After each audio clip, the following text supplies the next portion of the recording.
Hello and welcome to Worlds Apart.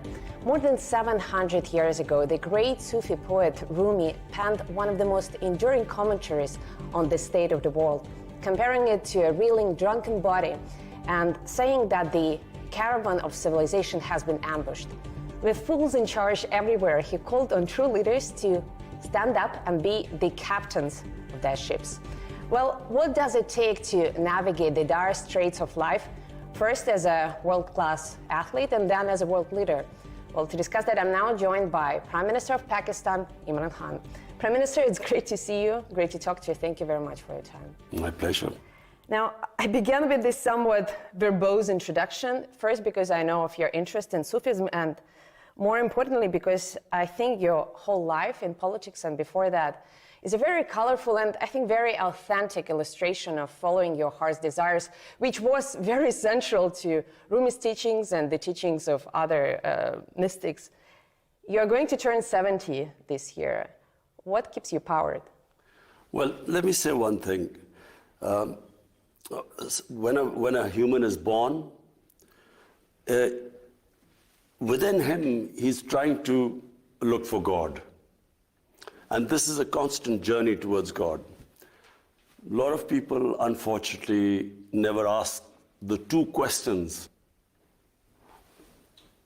They never ask themselves, what is the purpose of existence? And what happens to me after I die? But whenever they ask these questions, it takes them towards God. The only way you can have the answer to this question, the purpose of existence, what happens to us when we die, is in religion. And all religions answer that question. Science doesn't. So the two ways of existence, one is the spiritual and the other is the material.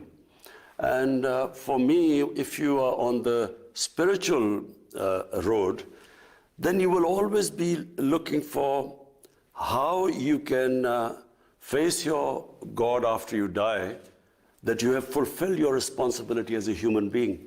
And our responsibility as a human being is, the more God gives us, the more responsibility we have to lift, to help other human beings. Well, let's talk about this practical aspect of our lives, helping other human beings and the state of the world, which there are a lot of concerns around the world about where it's moving, many apocalyptic projections. I wonder how you feel about it, and how do you feel about Pakistan's ability to adapt to this shifting landscape? Well, the world faces two huge challenges. One is climate change, where the material existence, when we only live in this world for material well-being, then the classic example is how we imperil our own existence, is what climate change is. How we have ravaged the earth, and how we have misused the blessings of God. On the other hand, so that is the biggest challenge, I think, for human beings. The second biggest challenge is the plunder of the developing world by the ruling elites of the developing world, where every year huge amounts of money, according to the factile channel of the Secretary General of the UN, $1.5 trillion move from illegally. There's a trade imbalance anyway. I mean, the money flows through the trade imbalance to the developed world anyway. But the illicit, the illegal, money laundered by the ruling elites, over $1.5 trillion every year moves to the offshore accounts and Western capitals. Now, this is going to have severe consequences on food, on hunger, on starvation, on imbalance between the rich and the poor. And so I don't think enough attention is being paid to the second one, because the richer countries benefit from it, because they have this capital inflow, so they don't care. But the poor countries are getting destroyed. Now, I mentioned Rumi, and he wrote something to the effect that clever people want to change the world, while wise people focus on themselves. And I wonder if the current predicament, including the ones that you talked about, climate change and the plundering of the human societies. Of the poor countries. Yeah. If that is, in a way, a consequence of some clever people trying to make the world a better place? The plunder is simple. The rich people in the ruling elites, what they do is, when they, as prime minister, and me as a prime minister, if I want to take money from Pakistan and my ministers, the only way I can do it is by destroying the institutions that will stop me from doing it. The judiciary, the accountability process, the tax department. So when I destroy the institutions, the country goes down. And this is why countries are poor. But what is happening is the rich countries are now building barriers. They are allowing the capital to come in, but they don't allow the labor to come in. So the only way to stop this people dying of hunger and poverty and this imbalance is for the rich countries to make laws like they have for drug money, like they have for terror financing. They should not allow, for instance, our ex-rulers have living in millions of dollars of properties in London. We can't do anything to get them back because the rich countries, they make it so difficult let us get the money back. This should change because if really you want to stop this immigrant problem, poverty in the developing world, then there has to be a way that if, for instance, we say that, look, this person who was living in Pakistan has these huge properties in London, then unless that person can justify that he got this money legally, the property should be returned to us. That would stop the plunder of the developing world. We are recording this interview on the eve of your visit to Russia for a highly anticipated meeting between the heads of our countries, whose relationship for a very long time has been conditioned on others. It's been a function of other processes, regional, global processes. Do you think Russia and Pakistan have reached that point when they can deal with one another as self-sufficient actors on a bilateral basis rather than, let's say, looking onto others? Well, let me just go back in history. When the Cold War was, ravaging the whole of the world was divided into blocks. Pakistan moved in with the United States. We became part of the bloc in the Cold War with the US. India actually stayed neutral, but it was very close to the Soviets. Now when I look back, I think initially Pakistan needed help because when we became independent, we were impoverished. There were millions of refugees in Pakistan. We needed help. But, beyond 10 years or so, we should have then been non-aligned, independent country, stood on our own feet, not relied on aid. We became part of a bloc because we got foreign aid. When you look back, foreign aid is a curse for a country because you do not fix your own systems, you do not raise your own revenues, you don't increase your exports, you rely on handouts, and it stops a country evolving and developing and becoming self-reliant. So the world being divided into Cold War blocs and Pakistan becoming part of a bloc, when you look back, it stopped us from developing as a country. Well, you cannot go back, but you can change things moving forward. So do you think at this point... So when you learn from history, you learn from your mistakes. You have to know how to take the knocks. I guess that's your motto in life, right? You cannot move forward in life until you learn from your mistakes. So now what we want to do is not become part of any bloc. We want to have trading relationships with all countries. We have suffered. India became a hostile country, so the trade between them was minimal. Iran had sanctions, so we couldn't trade on the west side. Afghanistan has 40 years of conflict, so we couldn't go north and then to Central Asia. And we couldn't go to Central Asia because we became part of the US bloc, and Central Asia was part of the Soviet bloc. So what we want now is trade with everyone. And what is the purpose behind it? To raise our people out of poverty. That is the main, any head of state, his main focus should be, how do you raise people out of poverty? And the best way is trading with everyone. But Prime Minister, intention to trade is perhaps not enough because, as you know, our countries for quite some time have been discussing a large infrastructure project. I think it's called the Pakistan Stream, a gas pipeline.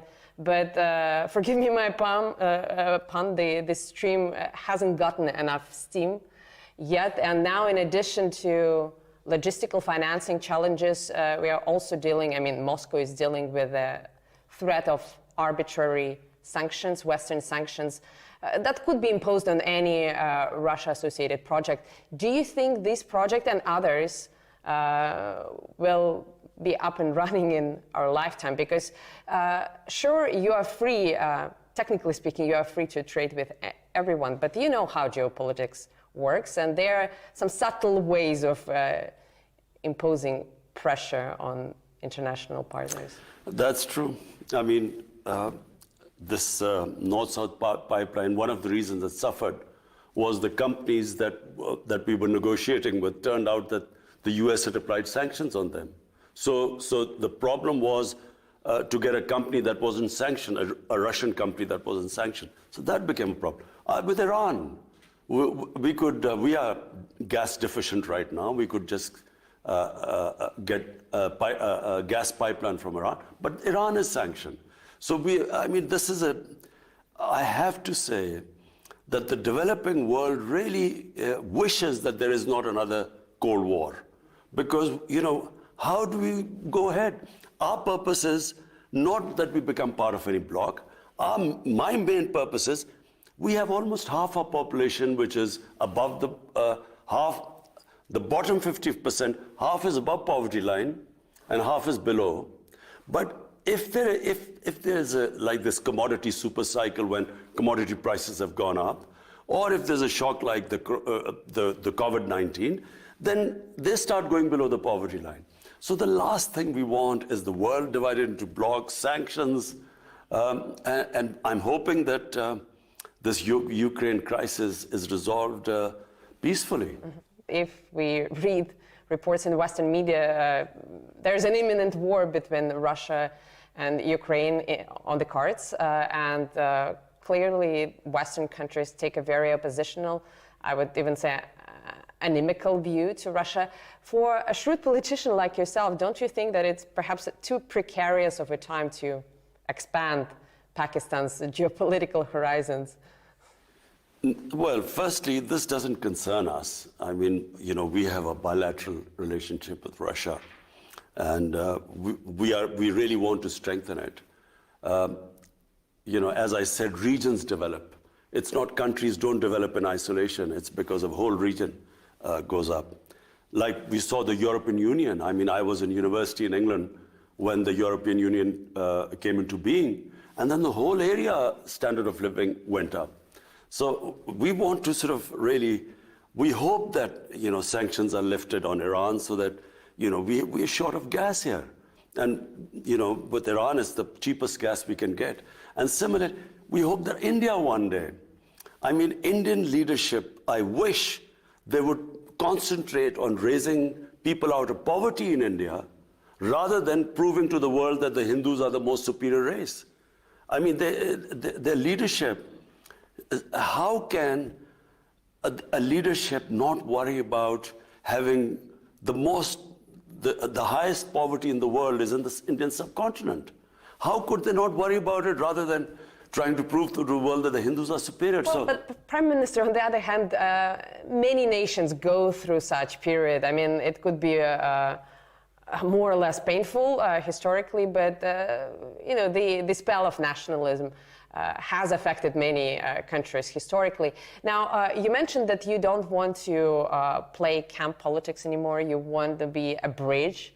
And this is a very admirable goal, also a very beautiful metaphor. I think Turkey or even Ukraine framed their foreign policy in such terms a few years back, but they were disappointed. What makes you believe that Pakistan can actually pull it off, being this bridge, let's say in Eurasia, when so many other countries attempted it and failed? Well, firstly, let me just say one thing. As a student of history, I do not believe that military conflicts solve problems. If you look back, I mean, look at the conflict since 9/11. I mean, if a third party dispassionately did a proper analysis of so many people killed, what was achieved at the end? What happened in Afghanistan? 20 years of, God knows, hundreds and thousands of people dying. What was the achievement? So therefore, I'm not a believer in military conflicts. I believe that civilized societies resolve the difference through dialogues. And the countries that rely on military conflict have not studied history properly. Do you believe, on a personal or let's say on a political level, in some sense of accountability, maybe historical accountability, do you think things will change in the world so that all the great aspirations that you have could be realized without us getting very cynical? Because I hear what you're saying on an emotional level, but I have covered so many wars and I have seen so many people killed absolutely for nothing that I simply don't believe that Western leaders care about things like human lives or even development in the developing countries. I'm sorry for saying that. It's true. Most leaders, their main concern is to stay in power.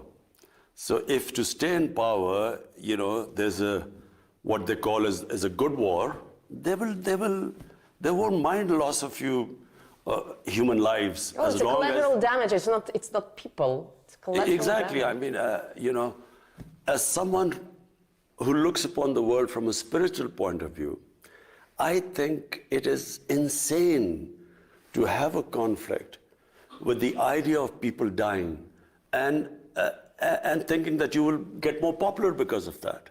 For instance, take this Ukraine conflict. I mean, for the life of mine, I cannot really believe that there is any chance, there's any possibility of a conflict. Because the consequences, forget about what will happen to the combatants. For the developing world, already the price of oil has gone up because of the prospect of a conflict. Ukraine supplies wheat to the world, and for that matter, Russia. Now imagine what will happen. Already the world is suffering from the after effects of the COVID-19. Imagine if there's a conflict. What will happen to the poor countries? Already the poor countries are suffering. They are already in debt because they had to incur debt because of the consequences of the COVID-19 fallout. So I cannot in my mind understand how can they even have got this close to a conflict? I can't understand this. Prime Minister, we will try to figure it out after a short break, but let's take a quick pause for the time being. We'll be back in just a few moments. Stay tuned.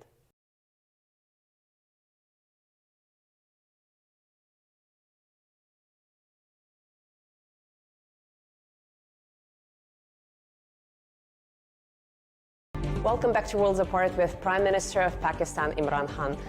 Prime Minister, before the break, we were talking about the Ukrainian conflict, and obviously we, the Russians and our Ukrainian neighbors, are very affected, but you have your own conflict to solve, and it may be a very stupid question on my part, but because we all know that, you know, bad peace is better than a good war, but still, historically, do you think it's better to leave a conflict in a limbo for decades on end?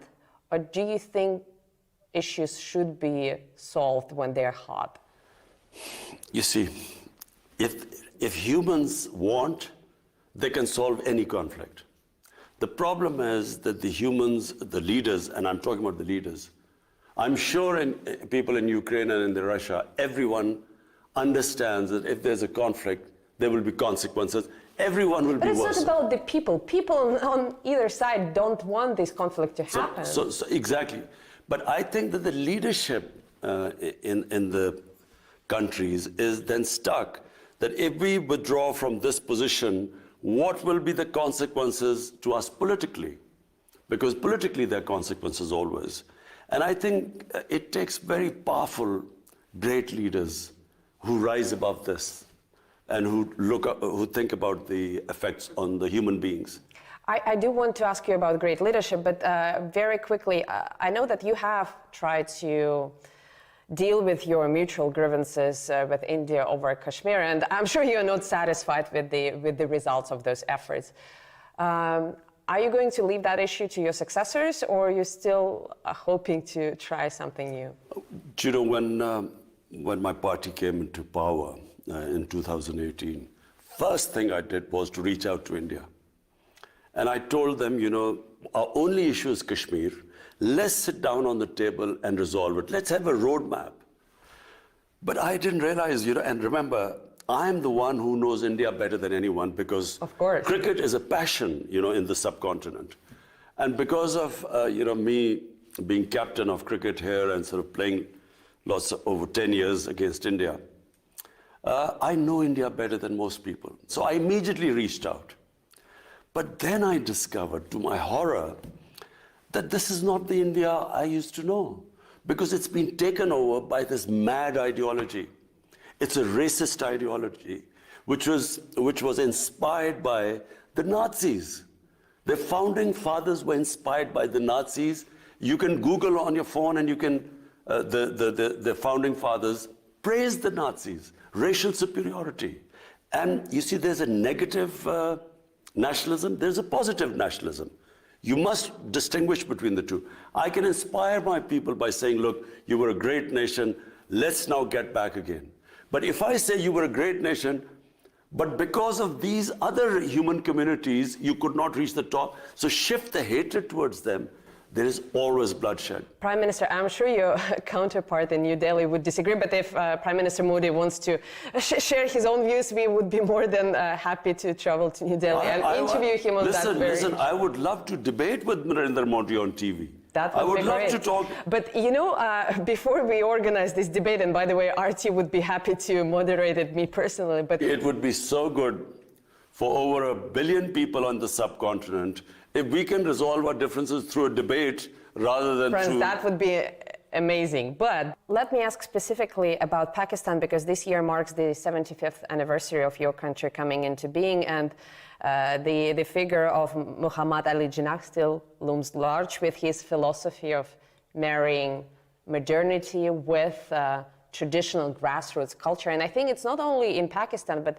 I see this philosophy coming to prominence all around the world, even in Russia. I think Vladimir Putin subscribes to a similar brand of enlightened conservatism. When you see progressive things around the world, you benefit from them, but you stay true to your your inner core, your collective soul. Mm-hmm. Why do you think it's becoming so popular around the world? Why is it so appealing? Because whenever you try and superimpose another culture on a nation, it doesn't work. You know, colonialism, what did it do? What the colonialists created was a thin lot of people who imitated the colonialists, who in Pakistan would be called the westernized elite. But there was a big gap between them and the rest of the population. So nations evolve organically. They borrow from all over the world, but they are rooted in their own culture and history. If you cut that off, I mean, it has severe consequences all over the world. When you cut off a country from its roots, a nation, and try and ape another culture, they become neither one thing or the other. In Urdu, we say neither teeter or a bater, neither quail or a partridge. What has happened after colonialism is that you have a tiny set of elite which pretends that they're Western, and the gap between them and the rest becomes wider and wider. It's what happened in Iran. The Iranian Revolution was that the elite of the Shah of Iran became cut off from the mass of the population. So there was a huge reaction against it. In Pakistan, what we are trying to do is to obviously learn from all advanced societies, and right now, the nation we can learn most from is China, because if my main emphasis is to raise people out of poverty, no human society has achieved what China has done.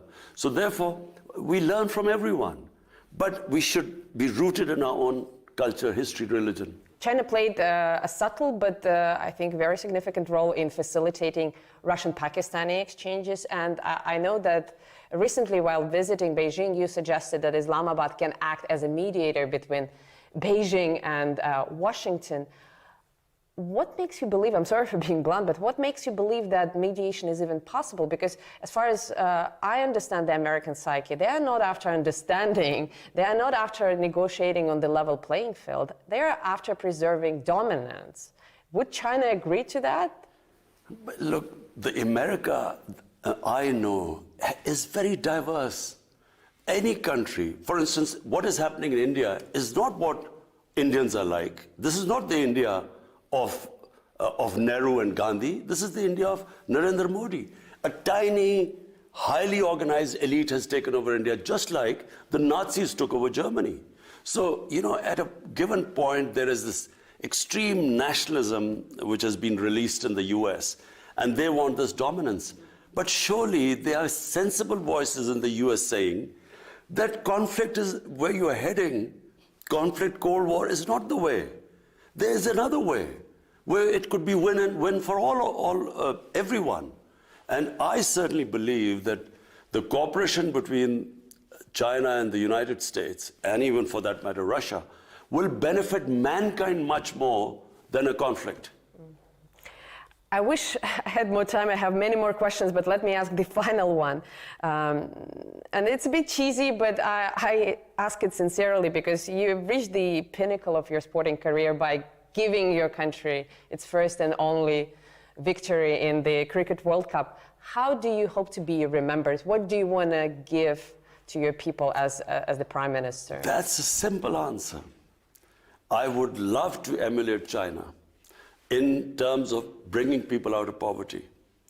Two things I want. One thing is if I can bring people out of poverty, but related to that is rule of law. Human societies are defined by two great things: rule of law and a welfare society. A society that is humane and just and looks after its people who are not so privileged, who are poor. And so that's how I want to be remembered. If I can bring rule of law in Pakistan and raise our people out of poverty on the lines what China has done, I would be able to meet my maker with confidence. Well, Prime Minister, it's been a great pleasure talking to you. I hope your team receives as much hospitality as we've benefited from here. Best of luck in Moscow and best of luck for your endeavors. I'm looking forward to my trip to Moscow. Thank you. And thank you for watching. Hope to see you again next week on Worlds Apart.